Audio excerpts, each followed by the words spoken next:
All right. So what are these individual steps and building blocks of Lindy's? Let's dive each into one, starting with triggers.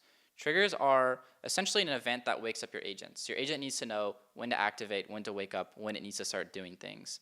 And there's three types of triggers in Lindy that let you execute tasks at like any time that could be convenient. There's time-based triggers. So this could be, I want my agent to wake up every day at 9 a.m., Monday through Friday. I want my agent to wake up every 2 hours. Unlimited possibilities there. Event-based, so when something happens, this could be like when you receive an email, when you receive a Slack, etc. And chat-based, kind of like if you guys are familiar with using ChatGPT or Claude, Lindy has a chat interface, and you can trigger and wake up an agent every time you send a message. There's also filters for triggers, so it's like you could, per se, you have like an email trigger. You could filter like, hey, I only want subject lines that contain the word urgent, or only if it's from an internal email. Often triggers have a lot of filters, so you can control and dictate when your agent wakes up. All right, so we just learned about triggers. What does it actually look like on the Lindy platform? So like we mentioned, triggers are any time that your agent wakes up. And so for example, we have chat-based triggers, event-based triggers, and recurring and time-based triggers.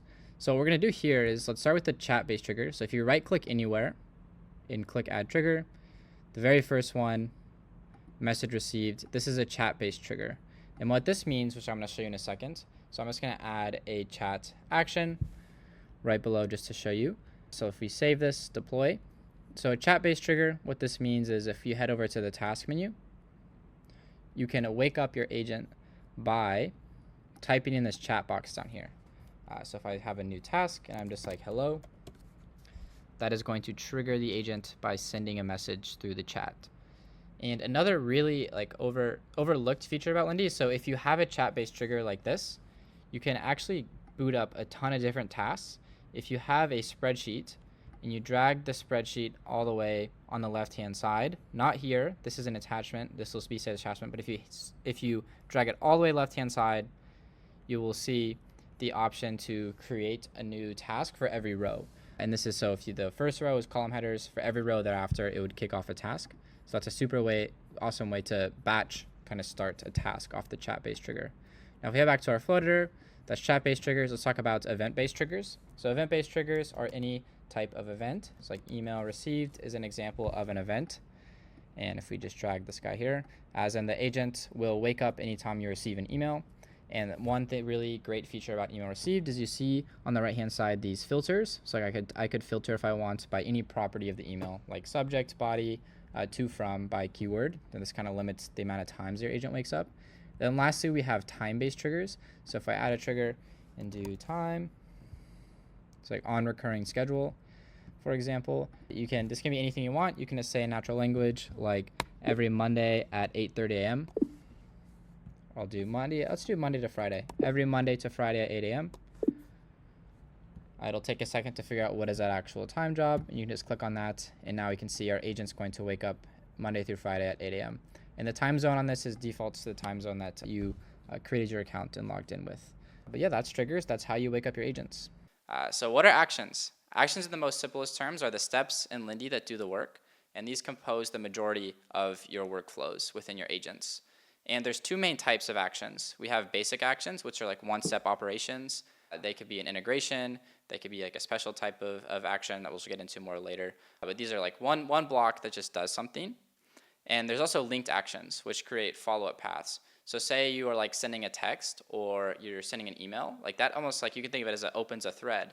And you want to dictate when maybe you want to take an action when someone sends you an email, like after the reply is received, after it sends a text back. And so there's some of these linked actions that kind of open up new paths and work together.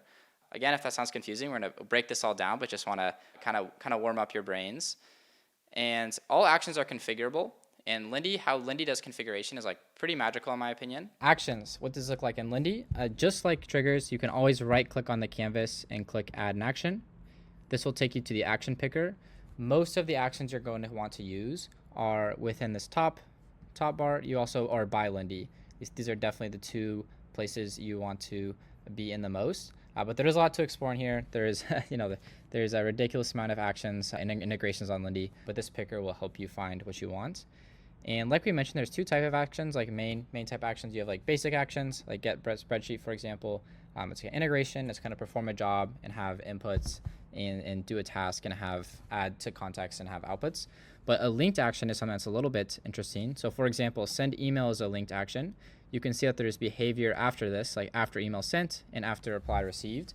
It knows let you actually like take actions based on either of those events because they're going to occur at different times. So I could take an action after I send an email or after I receive or after an email back to my inbox from this email that I sent. And so let's just do this for a moment. Let's click add step after reply received, perform an action. Well, what if you want to reply to an email in the same exact thread? You'll see all your linked actions in the very top of your action picker. So if I click on Gmail, we can see our linked actions like send reply. And what this means is this action is going to be linked to this action. And we can confirm that this action is linked to this action by looking at the conversation thread on the right. So there's a little tidbit on linked actions and how to know a little bit of how to navigate them. So fields. So what are fields? Every action has blanks to fill in, and within Lindy, there's 3 ways that you can fill in fields, which once people get this, like it really clicks for them of how AI is like a really powerful AI native agent builder. So the 3 ways to fill in fields. There's auto, prompt, and manual. So auto is like just essentially like magic autocomplete. So as we mentioned before, Lindy remembers everything. So say you're on step 20 of a workflow, Lindy will remember the previous 19 steps and intelligently autocomplete that field, so you don't even have to configure it. To be honest, I leave a lot of my fields on auto, and it does better than if I even try to fill it out myself, because Lindy is just super smart, and you can pick a really smart AI model.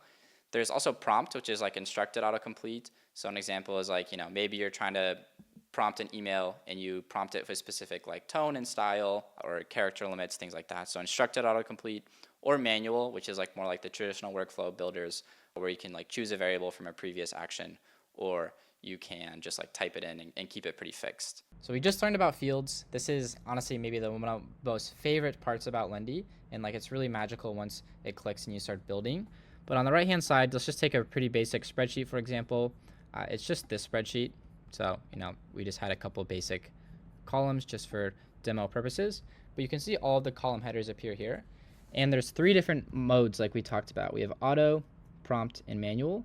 And auto is like the magic autocomplete. So imagine you have a really big Lindy up here. The odds are, if I'm appending a row, I know the name I'm going to do at this point. Like I can just leave this at auto. Lindy's going to look at all the context, pick the right name, pick the right company, pick the right role. But you can also do prompt mode. So for example, when I'm looking at date, this is where maybe I want date to be in a specific format. I don't know how Lindy is going to interpret the date. So instead, I might actually switch this to prompt mode and just say I want date in month, date, year format. And just like that, Lindy can interpret that it's like an AI prompt.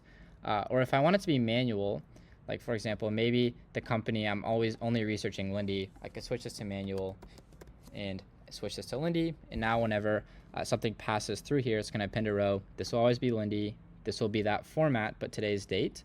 And these will be automatically filled given all the context and that existed in the previous steps. So in this case, just the message received. But often you'll have more steps than that. All right, so that was fields. Now we're doing setting up integrations. All right, how do you connect to all these 5,000 plus integrations in Lindy? It's really simple. Whenever you select a new integration and add it to your flow editor, you'll see this kind of warning icon. You'll click on the action, and on the right-hand side, you'll see you need to connect. And it's really simple. All you got to do is press connect, and it'll prompt you to log in. For this case, we're logging with Notion. In this case, I'm just going to confirm what permissions I want to authorize and not. And as soon as I provide access and allowed access, we'll be good to go. And that's pretty standard across different integrations. You can imagine logging to Google, Airtable, things like that. There's an occasional time where you'll need an API key, or another occasional time where you'll see Pipedream, which is one of our integration partners. But always, just press connect, follow the steps, and you're ready to go. So Lindy has over 5,000 integrations on platform. How do you know how to authenticate and set them up? Well, whenever you're in your flow editor, you'll see actions highlighted kind of like yellow, orange, and when you click on them, you'll see a button that says connect an account. All you got to do is click on the connect. It'll prompt you to log in, and you'll be ready to go. The warning on the action, nothing is wrong. It just reminds you need to connect it in your workflow, and your agent cannot be saved or executed before you do so. If you ever see Pipedream is one of our integration providers, and they bring thousands of integrations onto our platform. So sometimes when you click connect, you'll see a little pop-up that says Pipedream. They work with us, and there's another means to kind of integrate with tools. Occasionally you'll need like an API key if you're using a more advanced action. In this case, you can just set up a third-party account, paste it in, but most actions you won't need this. And you can disconnect from these anytime. If you head to your settings, there's an integrations and a connections tab, and you can just click on that, and from there you can integrate and manage all of your connections. Conditions. Conditions are a special type of step, and they're super, super cool. They allow you to pretty much like create paths in the road for your agent. And they allow you to do this with just like natural language. So like if you think of like a traditional workflow building tool like Zapier or Make, you have to like have these really rigid, hey, if this variable contains this character, or if this exact thing happened. With Lindy, you can just describe things. So for example, you could just say, hey, if this customer replied and they seemed happy, go down this path.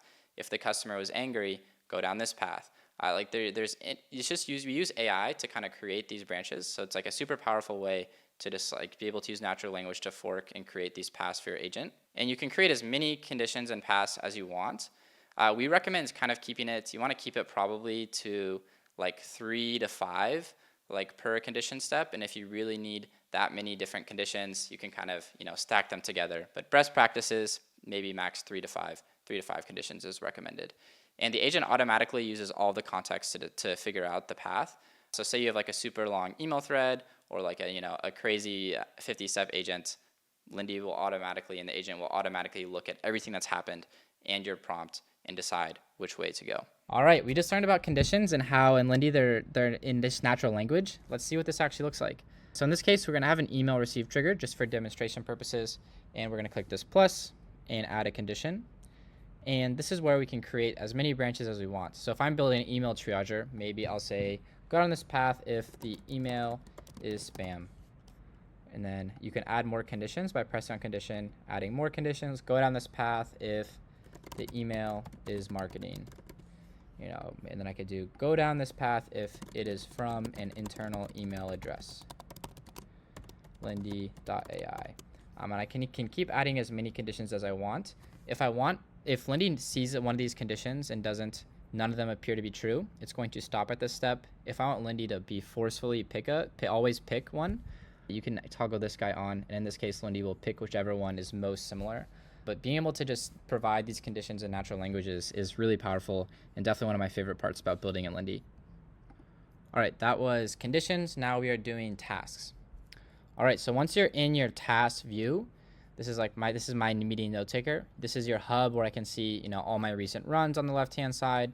I can see all of my most recent actions. In this case, I can click on an old action like, yesterday's Agent Academy office hours, and I can see all of the different blocks and steps that occurred, like which the meeting was recorded. In this case, I sent a recap.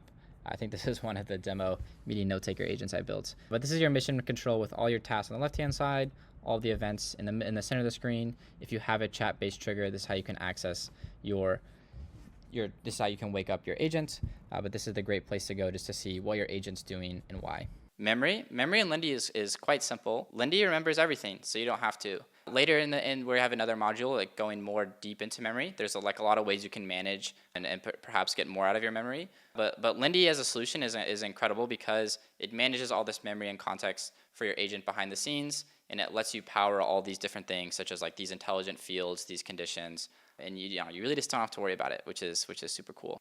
What are tasks? What are tasks in Lindy? A task is essentially like a run or a job. So every time your agent executes a job, it creates a task.